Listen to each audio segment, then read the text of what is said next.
Le ministre des Affaires étrangères et de la coopération a officiellement lancé le pèlerinage annuel à la Mecque. Le chef de la diplomatie béninoise a rappelé les innovations apportées à l'édifiant 2023 du Hajj. Les femmes du ministère de l'Agriculture, de l'Élevage et de la Pêche se sont retrouvées pour célébrer la Journée internationale des droits des femmes, édition 2023.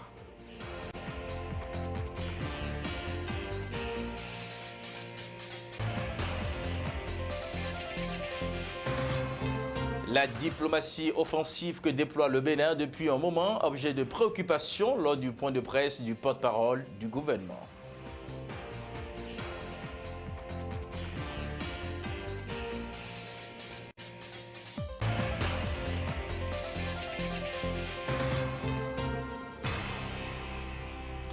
Mesdames, Messieurs, bonsoir à toutes, bonsoir à tous. Les femmes du ministère de l'Agriculture, de l'Élevage et de la Pêche qui se sont retrouvées pour célébrer la Journée internationale des droits des femmes 2023. Une célébration en différé, certes, mais qui témoigne de l'intérêt et de l'engagement de ces femmes pour les questions de promotion et de la gente féminine. C'est une occasion pour elles de se retrouver autour du thème de cette édition. C'était en présence du ministre Gaston Dossoui. L'Union du personnel féminin du ministère de l'Agriculture, de l'Élevage et de la Pêche UPF-MAEP n'est pas restée en marge de la célébration de l'édition 2023 de la Journée internationale des droits des femmes. Cette année, les manifestations sont placées sous le thème officiel « Pour un monde digital inclusif, innovation et technologie pour l'égalité des sexes ». Mais l'UPF-MAEP a choisi de domestiquer cette thématique lors de la commémoration de cette journée. Un choix qui n'est pas anodin. Dans le secteur agricole, ce thème a été contextualisé de la manière suivante. Pour un monde digital inclusif, innovation et technologie au service des femmes du monde rural. À travers ce thème, il sera question de mener de pertinentes réflexions sur l'écart entre les sexes dans le numérique en général et plus précisément dans le secteur agricole. Il sera aussi question de réfléchir sur les voies et moyens à explorer pour lutter contre les violences faites aux femmes en ligne, car nombreuses sont-elles à être victimes de harcèlement, de menaces, de violences sur les réseaux sociaux. Enfin, ce thème servira de tremplin pour songer à des solutions numériques innovantes pouvant impacter l'apport des femmes à l'économie en général et au secteur agricole en particulier. C'est donc l'occasion d'exhorter les responsables à divers niveaux à penser à l'inclusion des femmes dans des solutions numériques en cours d'implémentation ou envisagées au profit du secteur agricole. Pour le ministre de tutelle, l'éducation reste et demeure la base pour que les femmes aient un accès équitable aux facilités qu'offre le numérique. Le gouvernement l'a très tôt compris et y a donc mis un accent dans tous les projets et programmes sur le PTA de 2023. J'ai demandé et nous sommes en train de charger davantage toutes les plateformes que nous avons au niveau du secteur de la production agricole végétale, de la production agricole animale, de la production halieutique et aquacole pour que vous accédiez facilement à cette technologie, à cette connaissance. Rencontrer les paysans ne devrait plus être une affaire de tourisme agricole. On a pris la moto, on passe de village en village, de champ en champ. Non, nous avons des moyens beaucoup plus faciles de regrouper 50, 60 exploitants agricoles en un seul endroit, de dérouler notre présentation par une vidéo, de recueillir leur point de vue et de les voir changer de comportement. Ça aussi, c'est le digital. Nous faisons un effort aujourd'hui de rendre l'accès facile à l'Internet dans nos villages. Somme toute, la Journée internationale des droits des femmes 2023 a été l'occasion d'exhorter les femmes en général et celles du ministère de l'Agriculture, de l'Élevage et de la Pêche en particulier à révéler leur plein potentiel afin de mériter leur promotion. En tout cas, elles peuvent compter sur le soutien des autorités au plus haut niveau qui réalisent des progrès sensibles en matière de promotion de la femme. Ils te parleront de ces néants, que son âge ne compte pas, c'est la tradition. Petit enfant, t'as pas ton mot à dire, tu veux ou pas, tu dois partir. Le ministre des Affaires étrangères et de la Coopération a officiellement lancé le pèlerinage annuel à la Mecque. En présence de plusieurs autres membres du gouvernement, le chef de la diplomatie béninoise a rappelé les innovations apportées à l'édition 2023 du Hajj. C'était ce mercredi en présence des représentants de sociétés de convoyage, compte rendu signé Spero Awosino, Mokalil Mouteiro. Fini les tracasseries pour le convoyage des pèlerins à l'édition 2023 de la Mecque. Les autorités en charge du pèlerinage l'ont fait savoir ce mercredi à l'occasion du lancement officiel en présence des responsables des sociétés de convoyage. Nous savons tous que le Hajj 2023 aura lieu au courant juin-juillet 2023, qui correspond à une période de haute saison pour le transport aérien, donc à un coût sans doute élevé du billet d'avion. Autre élément de conjoncture, nous assistons actuellement à une augmentation du prix du pétrole. Cette année-ci constitue la première année après Covid où le Hajj est entièrement ouvert à tous les quotas. Où donc on a la suppression des restrictions qui avaient lieu l'année dernière. Et cela amène à doubler le nombre de candidats au pèlerinage. Donc, une forte demande de pèlerins pour pouvoir faire le Hajj. Et dans le domaine du tourisme, plus il y a une forte demande, plus le montant augmente. Enfin, en matière d'éléments de conjoncture, nous pouvons aussi faire remarquer qu'actuellement, au niveau de la Mecque, il y a une diminution de l'offre d'hébergement due à la destruction de certains bâtiments qui ne sont plus aptes à accueillir les pèlerins. Le ministre des Affaires étrangères et de la Coopération, au nom du gouvernement, a rappelé les dispositions prises par l'exécutif pour le bon déroulement de l'opération. La République, notre République, est certes une République laïque, mais elle reste une République dirigée par un chef d'État soucieux et attentif aux besoins de tous les citoyens, quelle que soit leur confession. La détermination et la constance avec laquelle le président de la République, le président Patrice Talon, se consacre à l'organisation de certains événements importants qui mobilisent un nombre important de nos concitoyens, participe de sa responsabilité de protection de tous les citoyens béninois, quels qu'ils soient. Je tenais à rappeler cela pour dire que c'est toujours avec plaisir que la mission dont il nous a chargés, à savoir l'orientation et la supervision du Hajj, c'est toujours avec plaisir que nous continuons à nous acquitter de cette mission. C'est toujours avec plaisir que nous tenons à nous acquitter de notre obligation reditionnelle de rendre compte en impliquant tous les services, en mobilisant toutes les unités, en mobilisant le gouvernement, tous les ministres impliqués dans cette activité, obligation additionnelle de venir vous parler pour que nous puissions nous mettre d'accord en tant que citoyens et fils de ce pays pour conduire de manière professionnelle, de manière républicaine, cet exercice important. Quelques convoyeurs présents donnent leurs impressions à l'issue de la rencontre. Tout ce qui intéresse le pèlerin, c'est le coût du Hajj. Et cela a été annoncé par le ministre des Affaires étrangères. Ça fait 3 500 000 francs qui prend en compte, comme il vient de le dire, beaucoup d'autres choses comme par exemple le transport, l'hébergement, la restauration. Et la restauration cette année est intégrale parce que là il y a le petit déjeuner, le déjeuner et le dîner. Donc comparativement à l'année dernière. Donc ce qui est à l'endroit des pèlerins, c'est de prendre les dispositions le plus tôt possible pour nous faciliter la tâche en tant que société agréée. Le prix s'élève à 3 500 000. C'est une joie pour nous parce que depuis qu'on a commencé les réunions, les autorités nous disaient gardez toujours le prix de l'année passée, mais dites à vos futurs pèlerins que ça peut avoir une modification, soit un peu plus ou un peu moins. Moi, tous mes pèlerins, je leur disais, tous ceux qui ont payé, il y a des gens qui aujourd'hui m'ont déjà payé 3 500 000.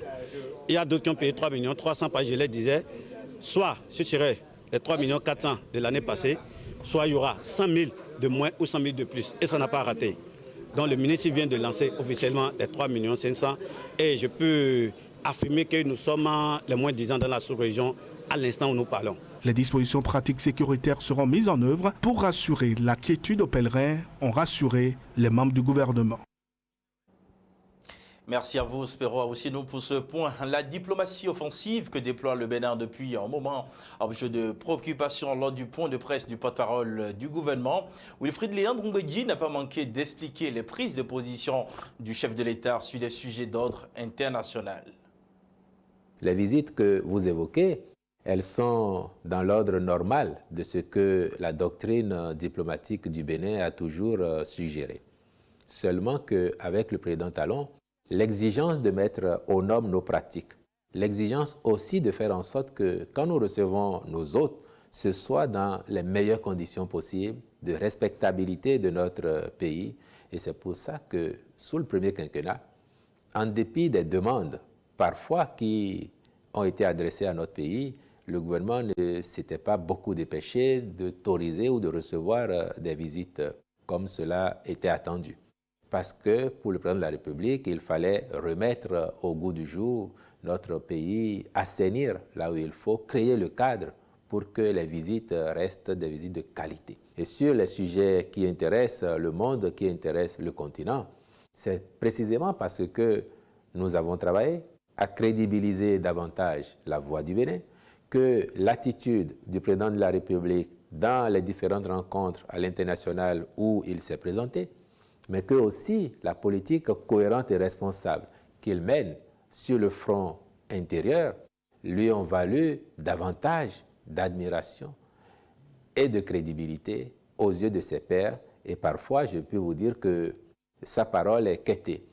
On lui demande, on lui suggère de se prononcer sur tel ou tel sujet afin que le monde ait aussi un certain son de cloche venant de pays d'Afrique, mais un son de cloche responsable, mûri, qui est porté par l'ambition de positionner définitivement le Bénin comme un pays responsable, un acteur majeur dans le monde majeur des relations internationales où on sait très bien que souvent les États ne se font pas de cadeaux, chacun luttant principalement pour ses intérêts. Donc si nous sommes ainsi de plus en plus sollicités, de plus en plus attendus, de plus en plus scrutés, c'est forcément parce que nous avons travaillé sous la houlette du président de la République à donner davantage de crédibilité à notre pays et à faire en sorte qu'il soit recherché parmi ceux dont l'opinion compte désormais.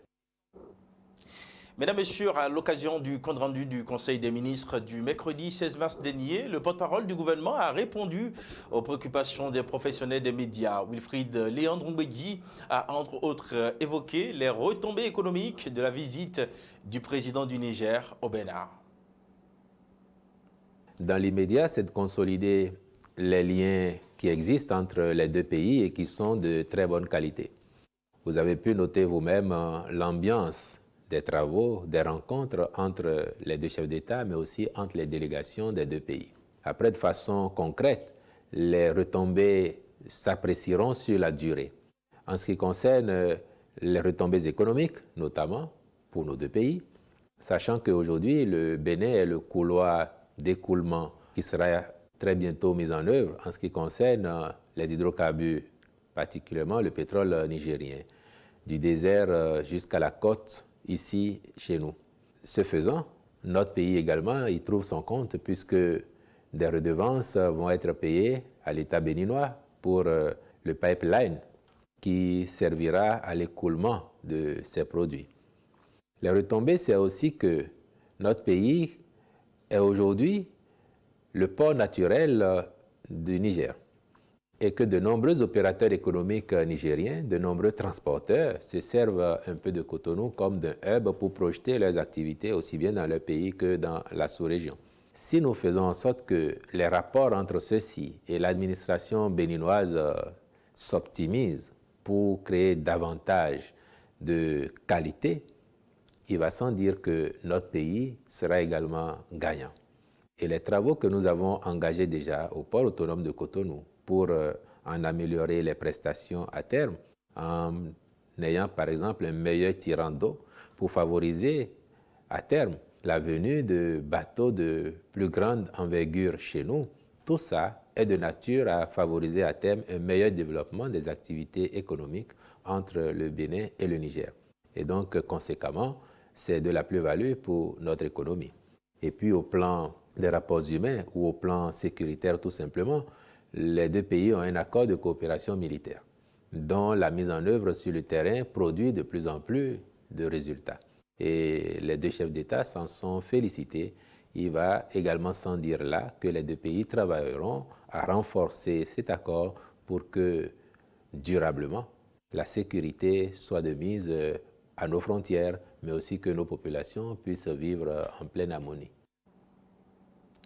Mesdames, Messieurs, Vicencia Tadagbe Tchanvokini, alias Parfait ou Dagbo de Banamé, est montée au créneau dans la soirée de ce mercredi 15 mars 2023. Elle fustige les attaques qui viennent de toutes parts contre son mouvement religieux qu'on a su l'appellation, sous l'appellation du moins de Banamé. Parfait de Banamé dément les allégations selon lesquelles elle aurait perdu son pouvoir tout en rappelant que cette vaste campagne de dénigrement est l'œuvre des dissidents. Suivez. La mission de Banamé, d'abord, ça choque quand il est question de Dieu. Quand on parle de Dieu. Et ceux qui n'ont pas la foi, qui viennent se promener, qui viennent en promenade, les opportunistes, les sensus, quand ils finissent de manger, ils crachent dans la jarre. Ceux qui disent que Banamé n'a plus de pouvoir, c'est pour que d'autres n'aillent plus goûter à ce à quoi eux, ils ont goûté. C'est le malin. C'est la malhonnêteté de l'être humain. Moi, je suis Dieu. Et Dieu ne perd jamais ses pouvoirs. Ce n'est pas parce que vous, peut-être, vous n'y croyez pas, vous qui êtes devant moi, ou que certains Béninois n'y croient pas, que je ne vais pas, je vais arrêter d'assumer ce que je suis ou qui je suis. Non. La mission de Banamé, qui ne sait pas aujourd'hui que Banamé, c'est la destruction du diable, du malin. Banamé, c'est la guérison. Quand on va à Banamé, on se retrouve physiquement, psychologiquement, moralement, spirituellement. Banamé vous débarrasse de tous vos petits maux. Rétropédalage de fidèles vers l'Église catholique romaine. Est-ce que vous en avez la preuve? Moi, je voudrais juste que... J'ai appris que la conférence épiscopale romaine aurait dit, parce que je n'ai pas vu, je n'ai pas suivi, aurait dit que les fidèles de Banamé affluent maintenant vers l'Église catholique romaine. Tout ce que moi je veux, c'est qu'on m'en donne les preuves, les statistiques du nombre de fidèles qui a déjà quitté Banamé pour aller vers l'Église catholique romaine. Il y a un homme dans ce pays qui a présenté Patrice Talon comme étant celui qu'il faut pour les Béninois. Et une fois au pouvoir, nommé par Patrice Talon, a démissionné dans ce pays. Pourquoi? J'ai fait mes enquêtes. Pas parce que Patrice Talon l'a offensé, mais parce que l'homme est un éternel insatisfait. Parce que c'est un opportuniste qui en voulait plus toujours plus, toujours plus. Tous ceux qui ont porté Patrice Talon au pouvoir n'ont pas démissionné. Mais les opportunistes sont partis. J'accorde ma grâce à tous ceux qui ont des responsabilités dans ce pays. À tous les Africains, à tous les hommes du monde entier. Puisque je suis le père de l'humanité. Et oui, mesdames et messieurs, vous venez de suivre Parfait Dagbo, Parfait Tchanvokini, alias Dagbo de Gbanama. Mesdames et messieurs, en interactualité, les pays africains qui utilisent la technologie chinoise Junkao se félicitent des avantages de cette dernière et souhaitent qu'elle s'étende à tous les pays du continent pour accélérer donc leur développement. Et c'est sur cette information, mesdames et messieurs, que nous mettons donc un thème à ce journal. Merci de nous avoir suivis et nous vous souhaitons donc une excellente nuit en compagnie des programmes de Golf FM Africa. Serge Vivien Cougnemont, on se donne rendez-vous demain si Dieu le veut.